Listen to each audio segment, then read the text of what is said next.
बळीराजाचा एल्गार, कर्जमाफीसाठी चक्काजाम।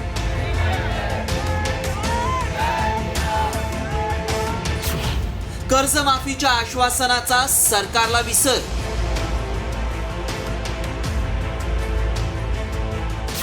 शेतकऱ्यांच्या मरण यातना कधी थांबवणार?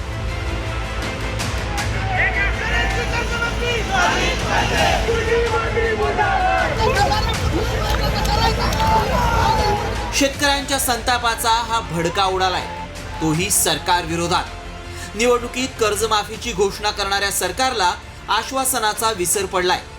त्यामुळे राज्यभरात शेतकऱ्यांनी चक्काजाम करत, कुठे महामार्गावर आंदोलन करत तर कुठे पत्ते उधळत कृषी मंत्र्यांचा निषेध केलाय।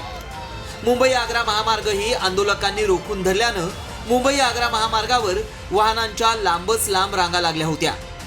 संपूर्ण कर्जमाफीच्या मागणीसाठी नागपूर, संभाजीनगर, नांदेड, हिंगोलीमध्ये शेतकरी आक्रमक झालेत।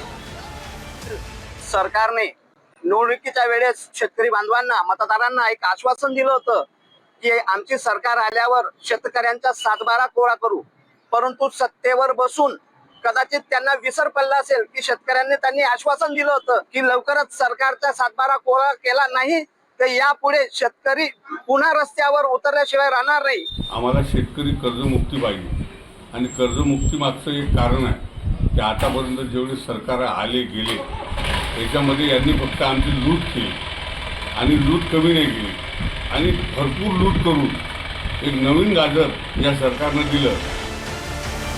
दरम्यान बच्चू कडूंनी शेतकऱ्यांच्या प्रश्नांसाठी मंत्रालयात घुसू असा इशारा सरकारला दिलाय। सगळ्या इकडे अतिशय आक्रमकपणे समोर येणार आहे। आता गांधीगिरी संपली, भगतसिंगगिरी सुरू झालेली आहे आणि प्रचंड ताकदीनं शेतकरी, शेतमजूर, मेंढपाळ बांधव, मच्छीमार, आमचा दिव्यांग बांधव रस्त्यावर आल्याशिवाय राहणार नाही। इथून भगतसिंगगिरीची सुरुवात झालेली आहे, उद्या मंत्रालयात पण घुसू। दरम्यान एकीकडे लाडक्या बहिणींसाठी अर्थसंकल्पात 36,000 कोटींची तरतूद केली जाते, मात्र दुसरीकडे सरकारकडून शेतकऱ्यांचं 31,000 कोटींचं कृषी कर्ज थकीत आहे। रस्त्यावर उतरलेल्या शेतकऱ्यांच्या आंदोलनाची सरकार दखल घेणार का? सत्तेत येण्याआधी शेतकऱ्यांना दिलेलं कर्जमाफीचं आश्वासन सरकार आता तरी पूर्ण करणार का, की शेतकऱ्यांच्या मरण यातना अशाच सुरू राहणार? हाच खरा सवाल आहे। ब्युरो रिपोर्ट, साम टीव्ही न्यूज।